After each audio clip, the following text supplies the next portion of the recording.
porção semanal Vairi, Gênesis, Bereshit 48. E foi depois daquelas palavras, disseram a José: eis que teu pai está enfermo. E tomou seus 2 filhos com ele, Menaxé e Efraim. Anunciou a Jacó e disse: eis que teu filho José vem a ti. Esforçou-se Israel, sentou-se sobre a cama, e disse Jacó a José: Deus Todo-Poderoso apareceu-me em luz na terra de Canaã, e me abençoou, e disse-me: eis que eu te farei frutificar, e te farei multiplicar, e te farei por multidão de povos. Darei esta terra à tua semente depois de ti, para possessão eterna.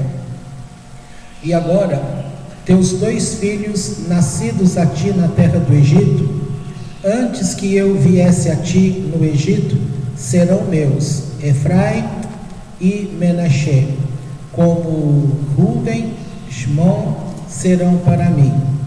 E aqueles que gerares depois deles, para ti serão, pelo nome de seus irmãos, serão chamados na sua herança.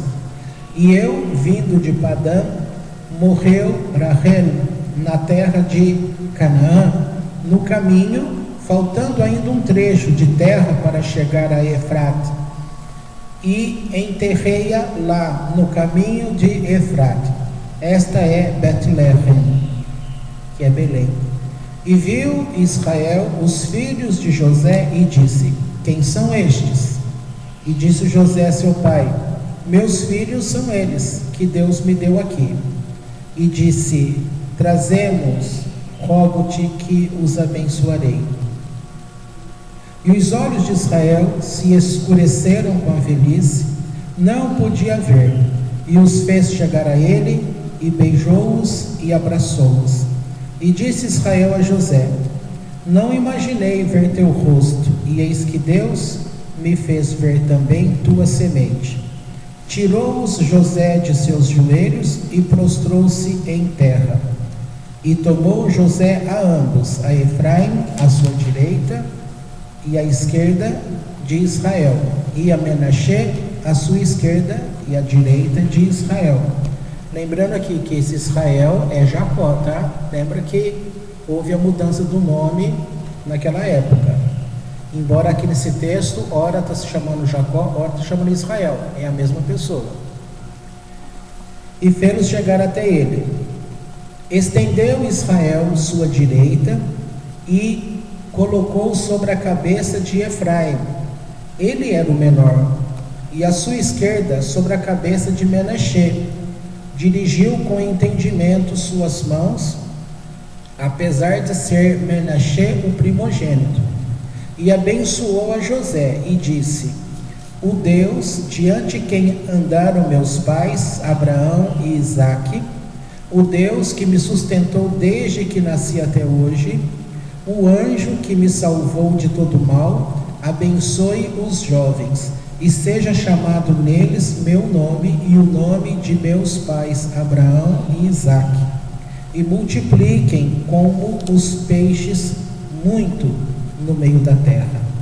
Viu José que colocava seu pai a mão direita sobre a cabeça de Efraim, e pesou em seus olhos, e levantou a mão de seu pai para tirá-la de sobre a cabeça de Efraim e colocá-la sobre a cabeça de Menaxé. E disse José a seu pai: não é assim, meu pai, pois este é o primogênito. Põe tua direita sobre sua cabeça.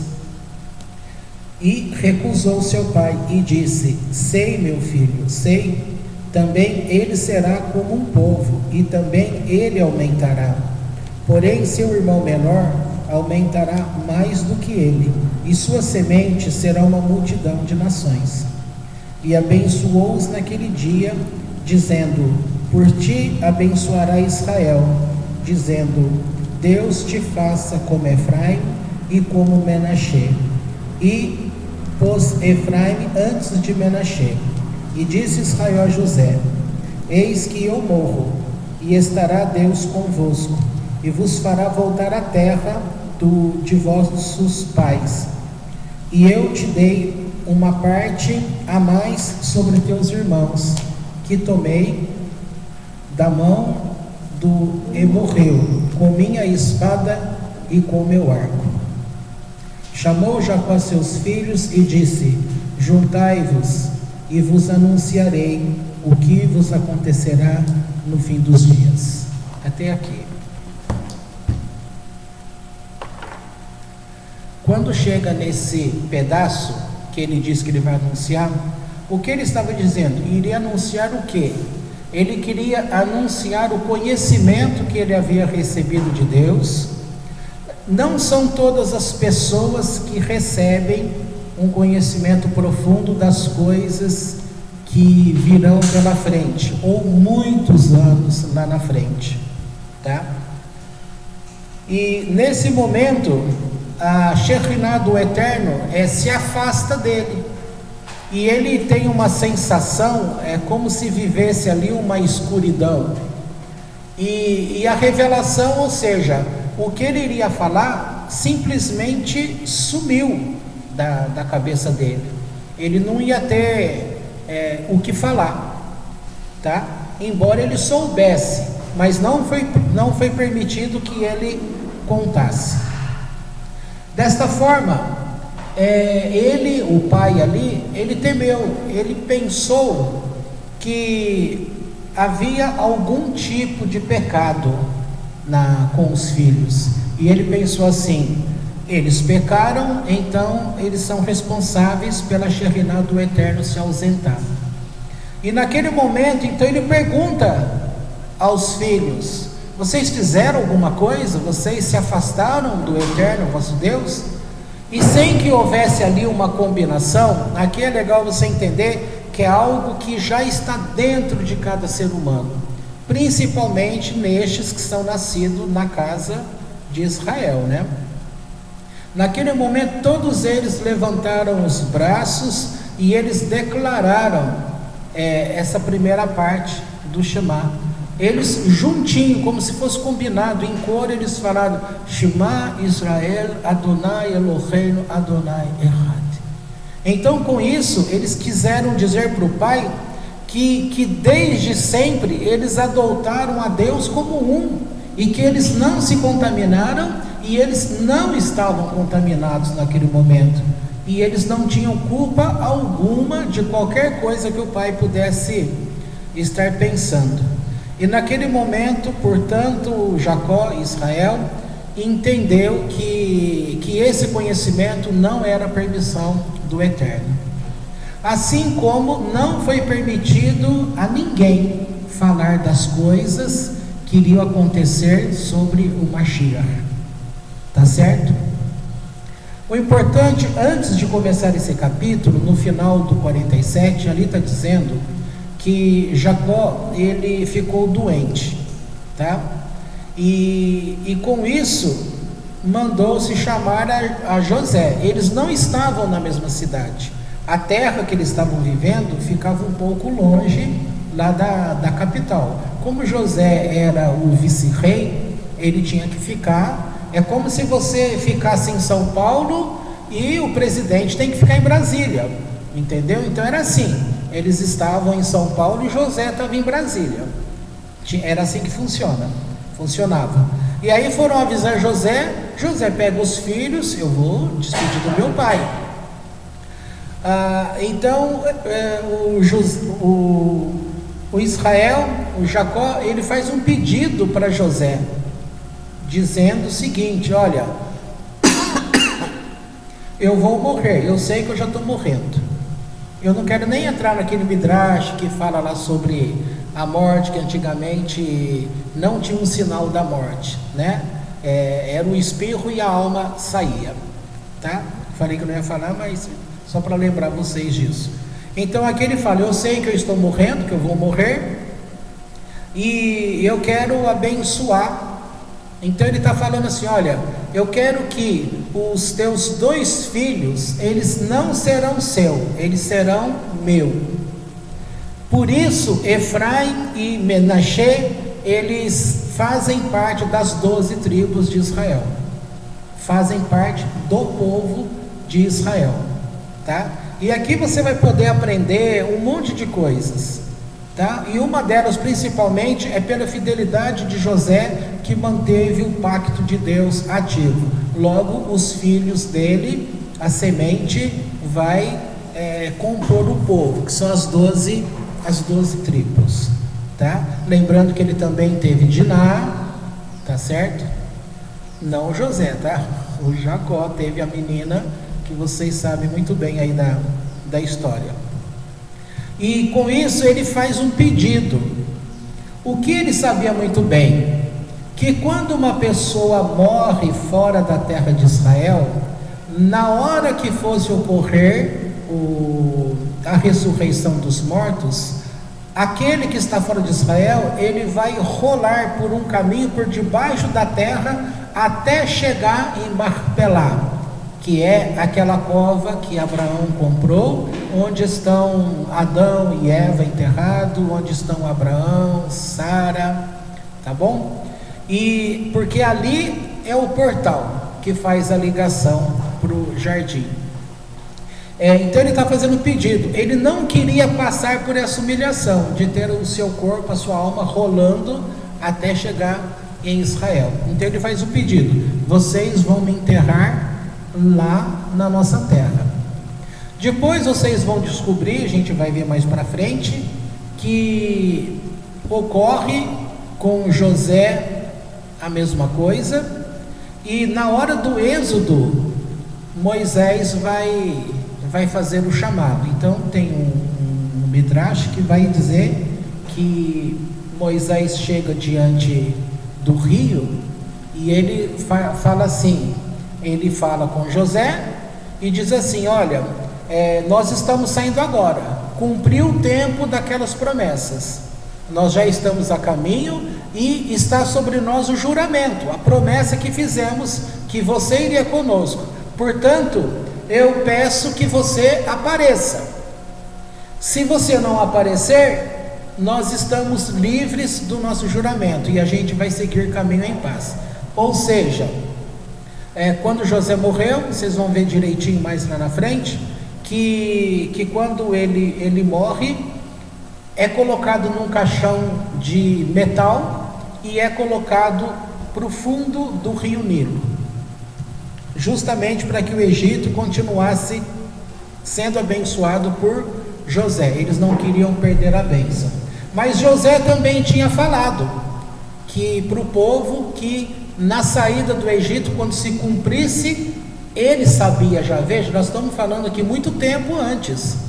Então ele também sabe que o povo iria sair do Egito, tá? E diz: quando vocês saírem, vocês vão me levar. Assim como vocês vão levar o nosso pai, vocês vão me levar também, não vão me deixar aqui, tá? E assim, nessa época, estava viva uma das filhas da tribo de Asher. Eu não lembro o nome dela, não me lembro se é Sará. Eu sei que ela testemunhou esse fato, e Deus vai permitir longevidade a essa mulher, para que lá no tempo da saída, será dito para Moisés que Será, a filha de Asher, estava viva, e ela sabia onde é que foi baixado lá o defunto, né? No caso, o caixão do José. E aí Moisés então manda chamar Será. Bom, o que é muito importante aqui nessa paraxá é que você vai perceber: Jacó vai abençoar os filhos, agora terminando o livro de Gênesis. Depois, já foi dado o relato sobre o nome de cada um, segundo aquilo que cada mãe estava sentindo e passando, ela deu um nome. Então você tem uma marca de energia dada pelo nome, pela situação que a mãe passava. Você tem agora uma segunda marca de energia, que é a bênção que Jacó vai transmitir aos filhos, e você vai ter uma terceira energia lá na frente, quando Moisés, antes de morrer, ele também vai abençoar as tribos. Então vai comparar o que foi dito, esses três, e vai formar para o povo um caminho de personalidade. E aqui eu vou resumir para vocês. Então, se tem Rúben, ele é colocado como o primeiro, porque ele era o primeiro. Aqui está em sequência: Rúben, Shimon, Levi, Judá, Dan, Naphtali, Gad, Asher, Issachar, Zevulun, Yosef, Binyamin.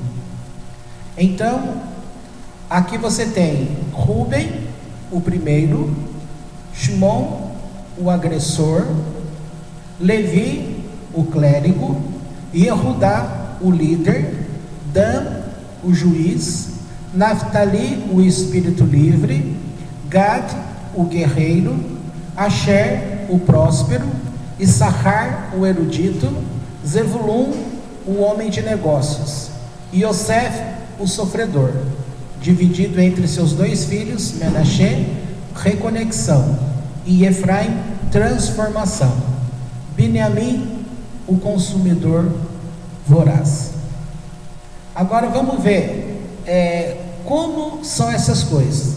Eu vou ler aqui para vocês o que é dito sobre o título de cada um que eu disse, para você entender assim. Essa força energética que é trazida, ela tem a ver com a história do povo, tá bom? Então veja só, o que eu quero que você entenda é assim: uma pessoa que você conhece aqui no Brasil, o japonês, você quando tem contato com o japonês, você vai falar que ele é uma pessoa fria. Por que você fala que o japonês é frio? Porque quem é nascido lá no Japão tem um tipo de personalidade, tem um tipo de ensino, tem um jeito de tratar os filhos que não bate com o jeito que a gente é aqui no Brasil.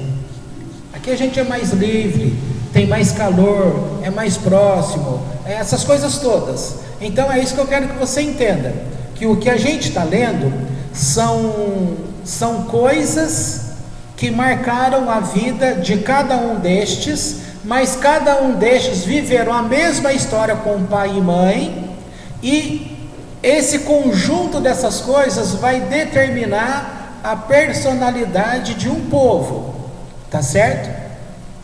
Agora, como Israel, no caso, ele tem responsabilidade em levar o conselho de Deus a todo mundo, às nações, não confundir aqui levar a todo mundo como o evangélico fala de sair evangelizando, não é nada disso, tá? Ele vai, na responsabilidade deles, fazer aquilo que Abraão fez. Abraão, naquele meio de idólatras, ele traz a presença e o conhecimento de Deus que está no céu, a ser conhecido como Deus do céu estando na terra, tá bom? Agora aqui eles vão ter o conhecimento de o Deus da Torá ser conhecido a todo mundo que não tem oportunidade de ter Torá. E a Torá, as leis que estão dentro dela, a forma como Deus declara ali, como se deve se achegar a Ele e viver para Ele, determina comportamentos, e o conjunto de comportamentos na tua pessoa vai mostrar a tua personalidade, tá bom? Então aqui a gente está falando a personalidade, todos juntos formando uma personalidade, tá bom? Então são coisas que estão dentro de você que serão desenvolvidos ou não, vai depender da tua ação e do propósito de vida que há para sua pessoa. E aí ela vai, lembrando que isso também estará de acordo com o decreto que Deus tem para sua vida. tá bom? Então vamos ver aqui agora. Eu dei o exemplo do japonês e do brasileiro para você compreender que você não vai querer que todo mundo seja igualzinho, mas a partir do momento que nós deixamos o lugar que nós estamos acostumados, você vai passar e ter o direito de demonstrar esta personalidade espiritual. Esta personalidade espiritual, ela vai alterar também a tua personalidade, o teu jeito de ser agora aqui na Terra. Então, um japonês que está no Brasil há bastante tempo, ele pode ter, no convívio com o brasileiro, na cidade onde ele está, ele pode ter se acostumado a ser uma pessoa amorosa, bem calorosa com a família e com os filhos, diferente da frieza aparentemente que nós enxergamos neles, no natural deles, entendeu? É isso que eu estou falando, essa é a ideia. Assim como ele, o japonês, é transformado aqui no Brasil, nós que nascemos no Brasil, temos um comportamento aí, idólatra, etc, etc, etc, nós seremos também conformados pela Torá do Eterno, e vamos ter um comportamento de Benei Noah, e dessa forma a gente passa a ter direito a chamar à existência esses frutos de personalidade, coisas que pode estar disponível espiritualmente para você, e a gente acha que não tem, e você vai descobrir que tem. Então vamos ver. Rúben, ele é o primogênito, de fato ele é o primogênito, ele é o primeiro filho dado por Leá. Ele representa que tipo de energia? É a energia daquele que vem primeiro, então é a força, é o vigor. E aqui o primeiro é a energia vinculada com o que vem primeiro, o primeiro fruto, os primeiros momentos do dia, o início de toda a criação. Tem enorme quantidade de energia, no entanto é instável como água. Este poder pode ir para qualquer lado, se conduzido adequadamente. O Behor, energia de Rúben, pode mudar mundos. Se ele for excessivo, ele pode destruir, assim como a água pode ser a fonte da vida, mas se deixada não canalizada, ela vai estragar o ambiente, vai inundar tudo que está ao redor. Então esse momento aqui quando uma pessoa arruma um emprego, por exemplo, ou ela abre uma empresa, ela está cheia de força, ela está com vigor, ela está animada, aquele pau para toda obra, ela não fica cansada, então ela tem muita energia. É isso que está falando. Então, é possível estar dentro esse vigor todo? Sim, está. Todos têm esse vigor. Vamos partir para Shimon. Qual é o histórico aí de Shimon? Vocês lembram que ele e Levi mataram o povo todo de Siquém. Então aqui está dizendo que é Gevurá, é agressiva, é severidade, é a antítese de Hesed, que é água, que é bondade de Rúben. A tenaz ira e cruel raiva, eu estou lendo isso aqui no site do Rabat, tá bom?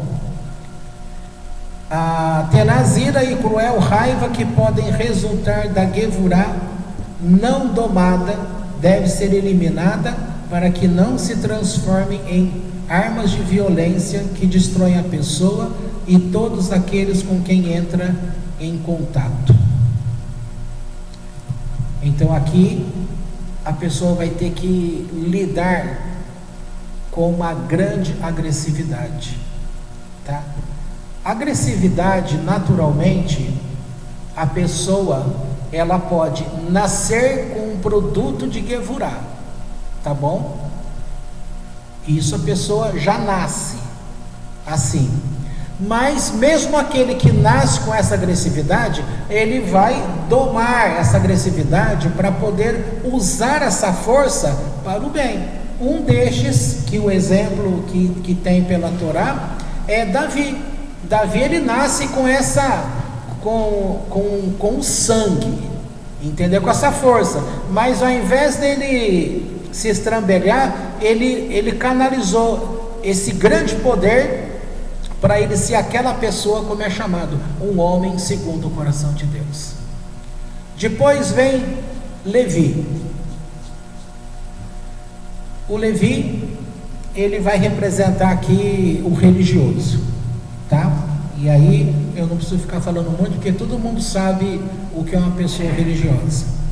Depois vem Yehudá, que ele é o líder. Aqui também é fácil você conhecer pessoas que têm um perfil de liderança.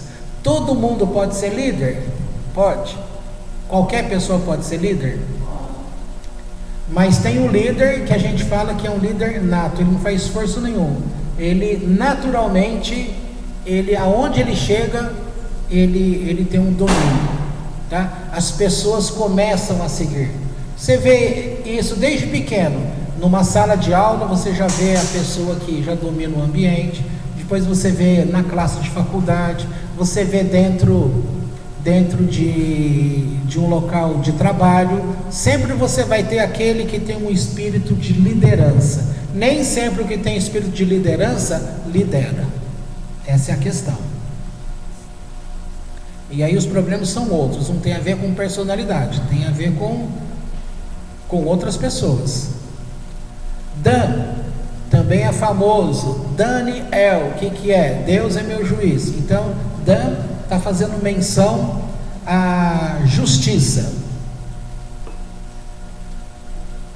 Concorda que há um senso de justiça em todas as pessoas, em qualquer parte do mundo? É disso que estamos falando. Naftali é a personalidade do espírito livre. Esse aqui é aquele que corria muito, como um cervo correndo livre. Lembram da época do enterro lá, que Esaú não queria deixar que enterrasse o pai, dizendo que aquela terra era dele. E aí tinha o contrato. Aí falou, mas está lá no Egito. Aí quem que se dispõe a sair correndo para ir lá buscar rapidinho? Estes da tribo de Naftali. Depois vem Gad. Esse aqui é o guerreiro. Você olha para a vida de pessoas, está o lutar, o guerrear, está na vida de todo mundo. Mas nem todo mundo tem esse perfil como o que aparece primeiro. A gente conhece pessoas aí que, se você tira o chapéu, você fala, essa mulher é guerreira, esse homem é guerreiro, porque é o tipo da personalidade que ele vai, luta, faz acontecer e enfrenta pessoas, entendeu?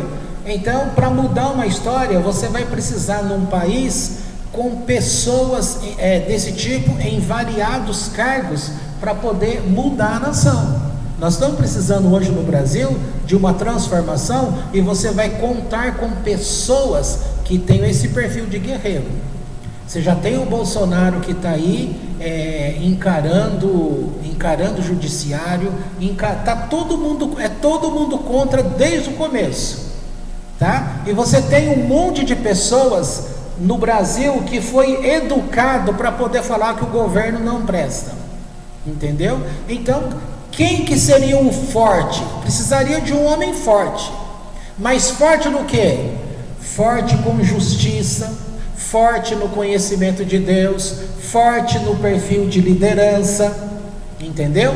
E aí, quando você tem uma pessoa desse tipo, ele tem que colocar também pessoas fortes que não tenha medo para encarar as coisas da vida.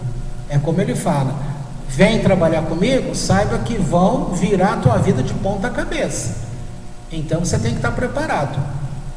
Este é o sentido, tá bom? Não sei se está difícil aí para vocês compreenderem isso, mas eu estou falando, é a história de cada um que vai dando. Ao mesmo tempo você vai ver um perfil para mudar, transformar um país, como eu estou dando o exemplo do nosso presidente, com as demais Outro exemplo é o que? Ele colocou lá no STF um juiz, certo?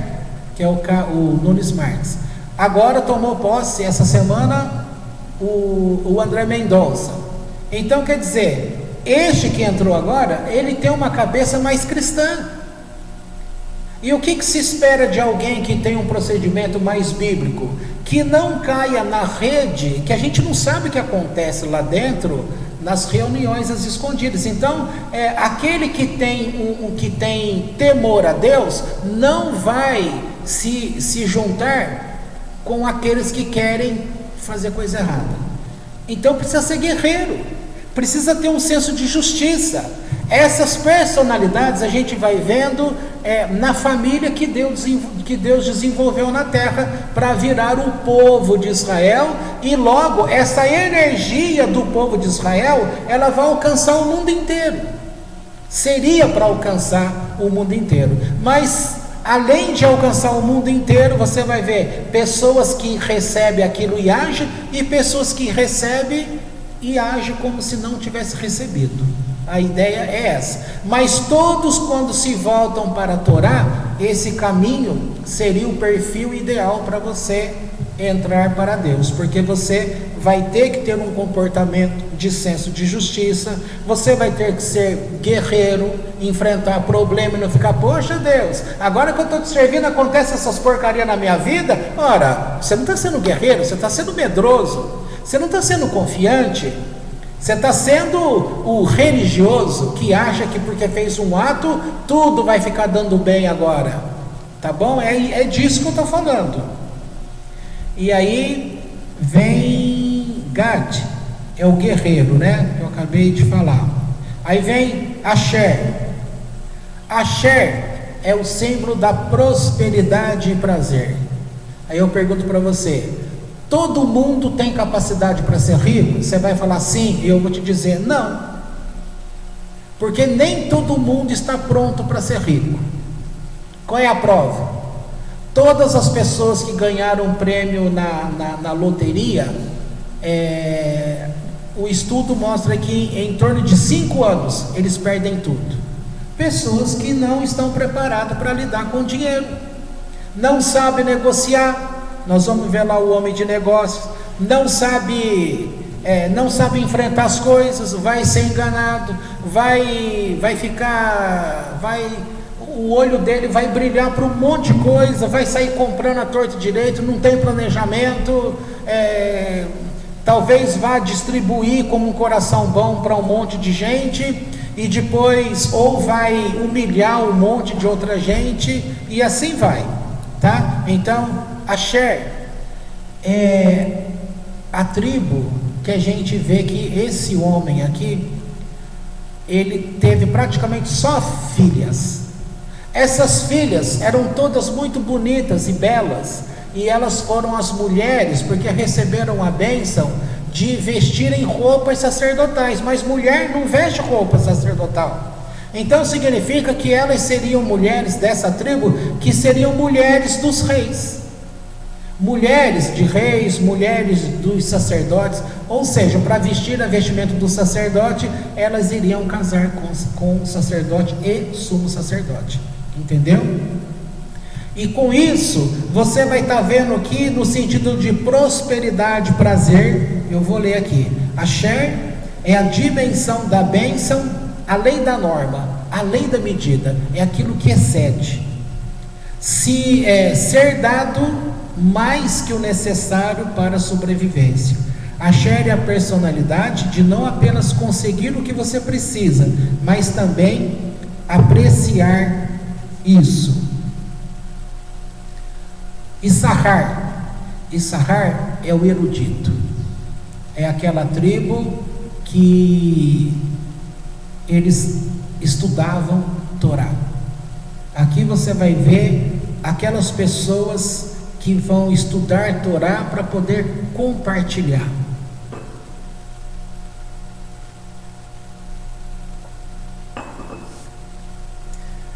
De uma forma geral, tem gente que, por mais que ela queira estudar, ela vai ter dificuldade.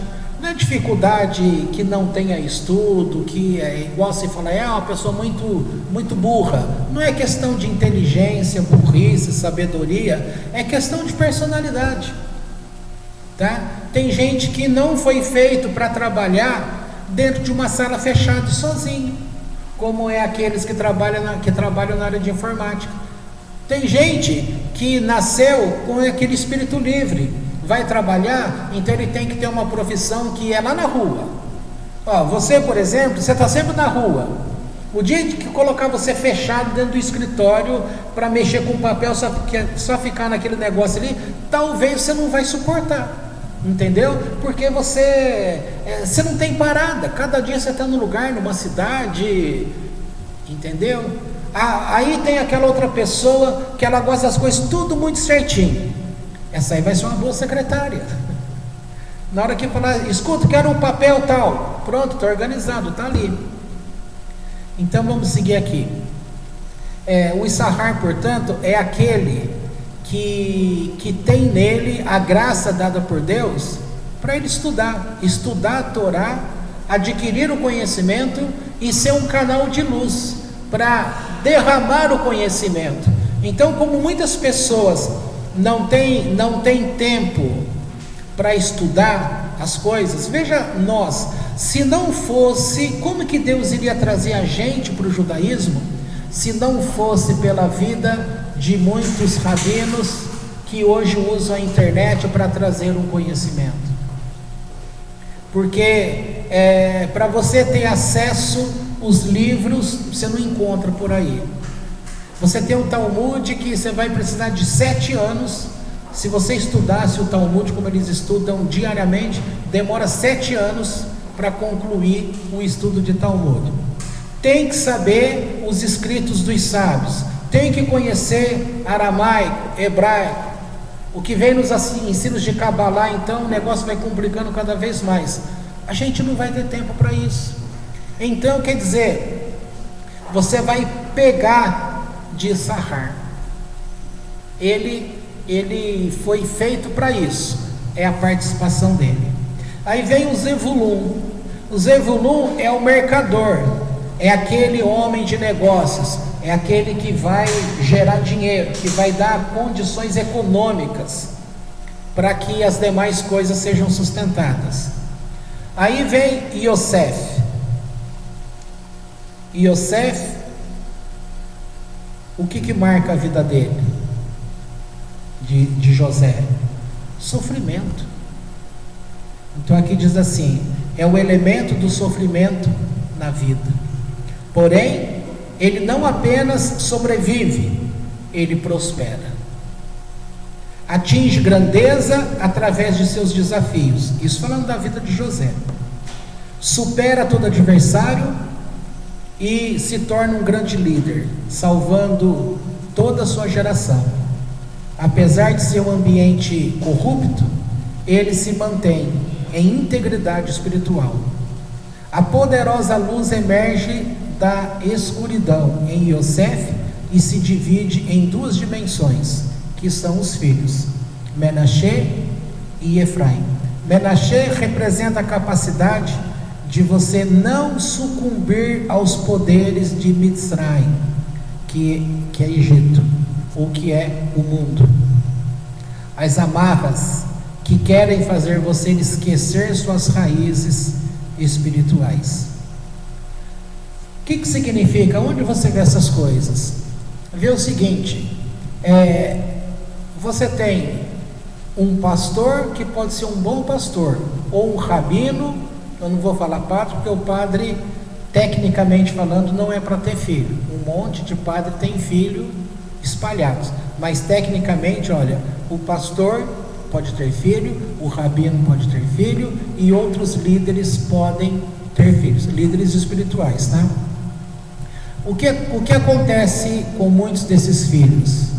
Eles têm esse lado espiritual, vivem, mas na hora que eles entram em contato com o mundo, com as coisas, com a universidade, você pega um religioso, na hora que ele entra numa universidade e vê aquele mundo lá, aquela coisa toda, é muito difícil, se ele não tiver aqui como está sendo dito, aquela força para não sucumbir, ele vai despencar, ele não vai querer ir em igreja mais, não vai querer ir no centro espírita mais, não vai querer ir na sinagoga mais, ele não vai querer servir uma vida religiosa mais, ele vai querer se entregar às coisas livres que viu. Então aqui está fazendo uma menção a José, que ele teve o sofrimento, ele teve os momentos que ele poderia se sujeitar às coisas, e ele não sucumbiu a isso, tá? E aí da onde vem o mérito, por isso que é dito Yosef, o justo. Então está dizendo aqui, Menashe e Efraim. Menashe representa a capacidade de não sucumbir aos poderes de Mitzrayim, as amarras, que querem fazer você esquecer de suas raízes espirituais. Mas não tem só isso, nós temos exemplo no nosso meio aqui. Quantas pessoas do nosso meio pioraram ao invés de melhorar, de terem melhora? Eu já cansei de falar aqui, durante um período de tempo a gente piorou ao invés de melhorar. Por quê? Porque sucumbiu diante de filho, de família, de pai, de marido, de carro, de emprego, de coisa. É assim que acontece. É o mundo, é as coisas que vão aparecendo e de repente você não percebe, na hora que vê, já está fora, já não consegue acompanhar mais, perdeu, o rio passou, e para voltar não é fácil, fica lá meio barata tonta. Então é disso aqui que está falando. Aí vem Efraim. Efraim vai mais longe ainda. Não basta sobreviver no ambiente alienígena, mas prosperar, ser frutífero na terra da minha aflição. Que seria o significado do nome? Efraim é o poder de transformar as dificuldades em força divina. Agora, esse momento que eu estou falando, não pense somente num povo religioso, não é isso que eu estou falando. Estou dizendo que isso são coisas de personalidade que você vai enxergar em pessoas, tá? Pessoas que vivem aqui no mundo, e que você vai ver um monte de pessoas, um monte de esotérico, por exemplo, que você aprendeu que tinha pacto com o diabo, aquelas coisas, porque fazia meditação, via isso, via aquilo, é dado com aquilo outro. Muitos deles são pessoas fortes. De onde vem essa fortaleza? Desse tipo de energia que está disponível por parte de Deus para o mundo, mas que ela passa por Israel, e de Israel libera para o mundo. É assim. E aqui termina, porque já deu lá os 12 filhos. Como é que essas coisas apresentam em você? E aí, aonde é que está? Qual é a personalidade? Como que uma pessoa, você pega aí uma criança, você vai observando, a criança já tem os traços dela, entendeu? Mas conforme ela vai tendo contato com pessoas, ela vai criando uma identidade. Nessa identidade, conforme ela vai sendo exposta às coisas que estão acontecendo, ela vai ficando uma pessoa ou forte, ou moderada, ou fraca. Não é assim? Eu não sei se... você já viu pessoa que você percebeu como forte e de repente a vida deixou ela fraca? Pode ser que sim, mas você não perde uma fortaleza. Então tem gente, como eu disse, você vai ser uma coisa só, o líder vai ser só líder? Não. O guerreiro vai ser só guerreiro? Não. Aquele que tem capacidade para lidar com dinheiro vai ser só isso? Não. Então, esses tipos de coisas, eles vão compor a tua personalidade. A forma como você vai se apresentar para Deus, Deus tem um propósito na tua vida. Afinal de contas, para que ele te formou? O que será que ele pensa sobre você? Que tipo de trabalho você vai realizar? Por tipo de trabalho que você vai realizar, você vai se encaixar dentro desse perfil e mais alguns outros. Outros aqui vai ficar como se você nem tivesse. Está dentro de você, mas são coisas que não, se você não vai precisar usar muito. Imagina, você ganha uma oficina de mecânica, você ganha, é doado para você todas as ferramentas de uma oficina. Mas se você não tem dom para apertar um parafuso, o que você vai fazer com aquele monte de coisa? Você tem lá o elevador, você tem lá as ferramentas todas para mexer em máquinas, em carro, em tudo. Não é o teu jeitão. Então aquilo para você, aí o que você vai ter que fazer? Vender, passar para alguém que aquilo vai ter efeito. Homens de negócio. Tem gente, quando se diz aí, aonde põe a mão vira dinheiro. É dom. Para muitos é dom. Para outros, ele conquistou, ele estudou, ele aprendeu. Então, você vai vendo que tem pessoas que ela pode ser ensinada a fazer aquilo, tá? Outros já têm um dom natural. Mas ninguém fica só com dom natural, porque senão você vai se acabar com a tua vida. Você tem que explorar aquilo que já é o teu dom natural, para poder crescer. E assim vai. Então, qual é a ideia desse conjunto aqui? Por que Deus usa esse tipo de situação? Qual era o pensamento de Deus na época? Não era atravessar o tempo para chegar no tempo de Moisés, em que a Torá iria descer do céu a Moisés, e a partir daquele momento, com a geração dos filhos destes daqui, você teria um povo para que Deus chamasse esse povo de seu povo na terra. Então ele precisa de ter instrumentos. Ele precisou de um Moisés que era da tribo de Levi, e Levi está vinculado como o clérigo, tá? Mas também está vinculado com a personalidade de vocês lembram? Issachar, que é o erudito, é aquele que Moisés iria aprender as coisas de Deus somente porque ele era do grupo do clérigo, do grupo de Levi. Não, ele teve que estudar a Torá, ele tinha que praticar. Aí ele passava para Arão, seu irmão, depois chamava os filhos de Arão, e depois chamava os mais velhos, os anciãos. Então era uma prática de 4 ensino. Ele está lá estudando, ele está lá muito bem para poder exercer o papel religioso que cabe a Levi, mas o papel do erudito que cabe a Issachar, entendeu? Vai juntando coisas. Aí você tem o mercador. Esse mercador que é Zevulun é aquele que tem gente que ele vai trabalhar, ele tem que trabalhar, ele tem que ganhar o dinheiro, ele vai sustentar. Só que qual é o primeiro passo que é dito sobre a riqueza no mundo, que Deus estabelece? Como Deus prova um homem? Com o dinheiro. E para quê? Para quê? Para que você cumpra o que está escrito lá no Pirkei Avot, que você olhe para os pobres e traga eles para dentro da tua casa, e tratando eles como se fosse da tua família. Significa que você vai pegar um pobre lá na rua e trazer para morar dentro da tua casa? Não.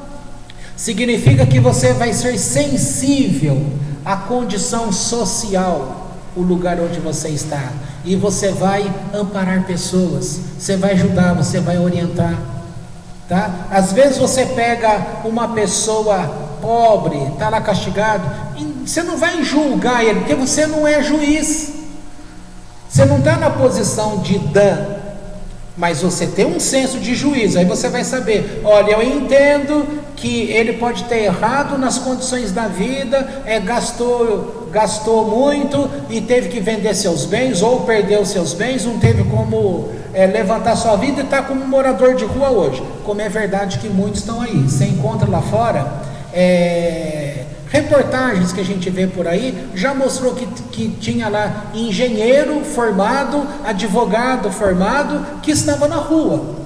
Aí o julgador vai falar assim: se ele estudou numa universidade, se ele era advogado, se ele era engenheiro e está na rua, boa coisa ele não é.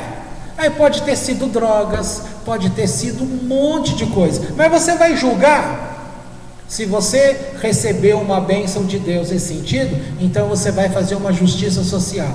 Você vai usar o valor que você lutou, conquistou, e você vai ajudar a trazer um equilíbrio ao mundo através de atos sociais.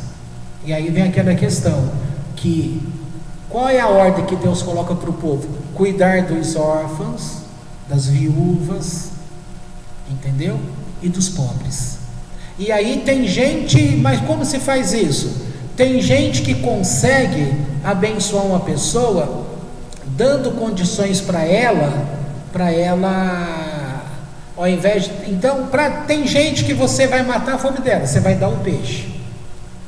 Para outros, você pode dar o peixe no primeiro momento, e no segundo momento você vai dar condições para que ela própria pesque.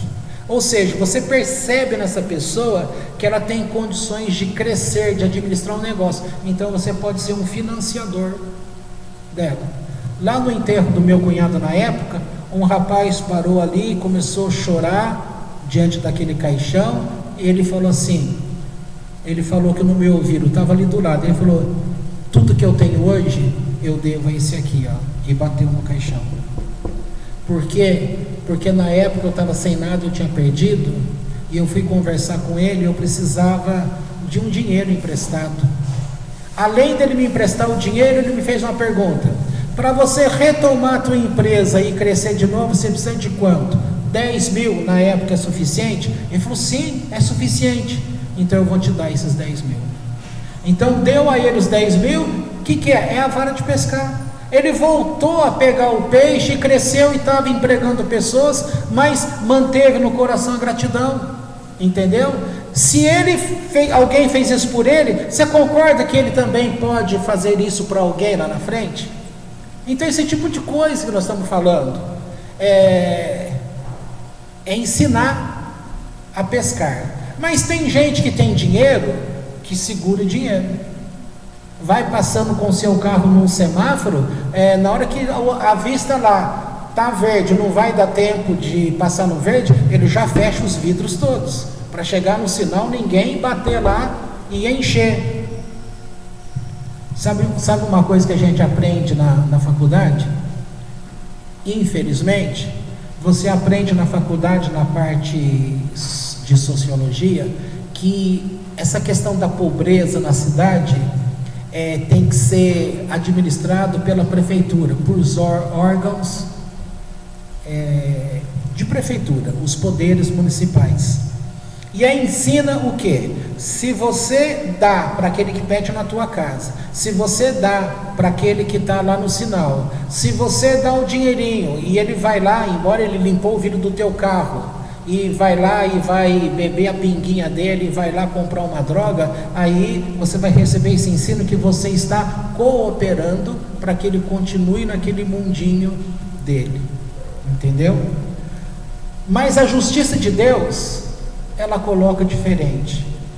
Ela coloca que quando vem de dentro de você, quando você se adianta, quando você reconhece uma situação, é diferente de um pobre bater na tua casa e você ajudar.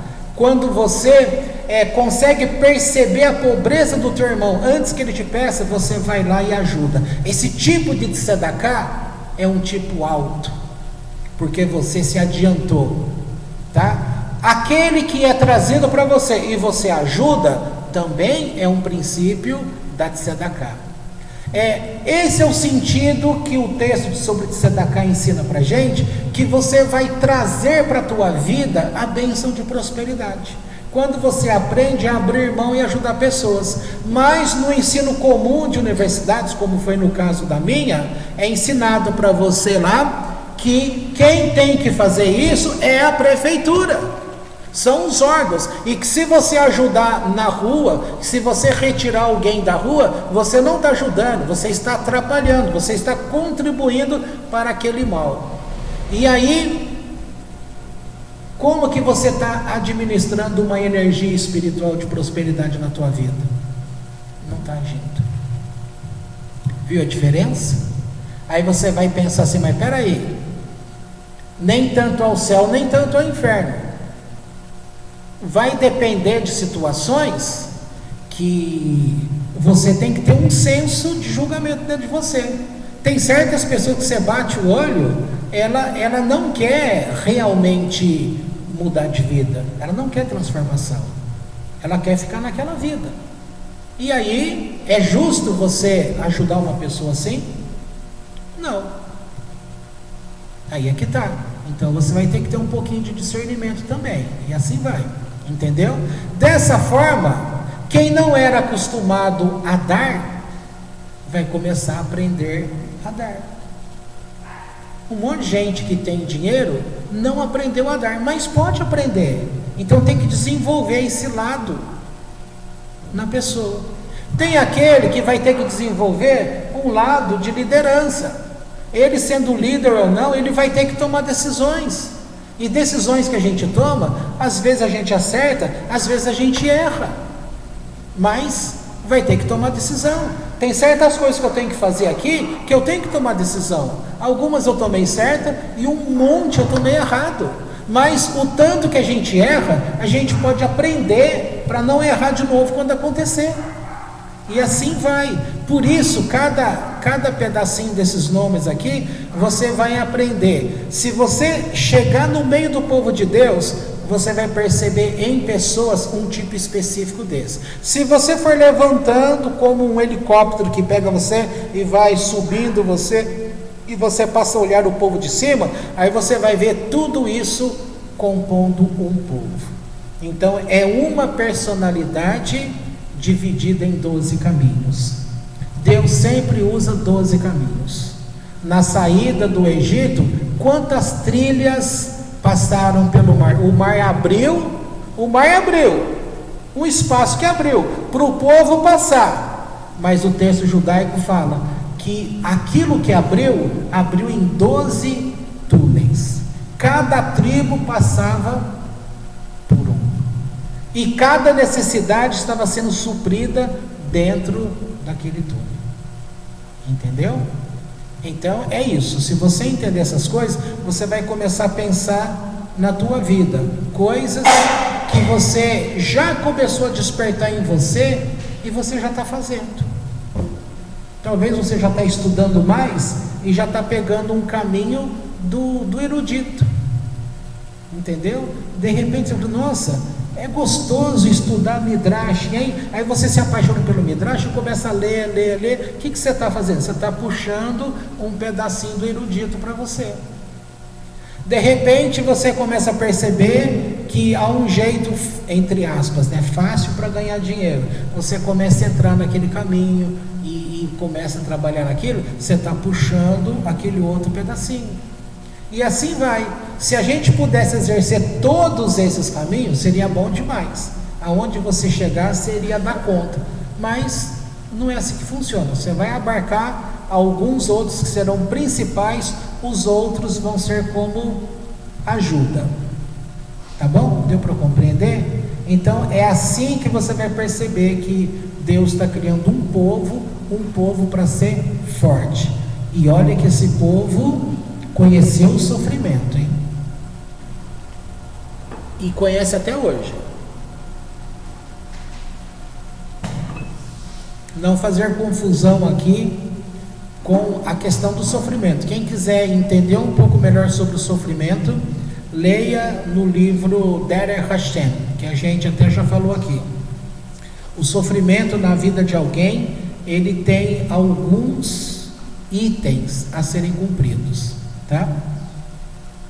Então a gente pode parar por aqui que já tá bom.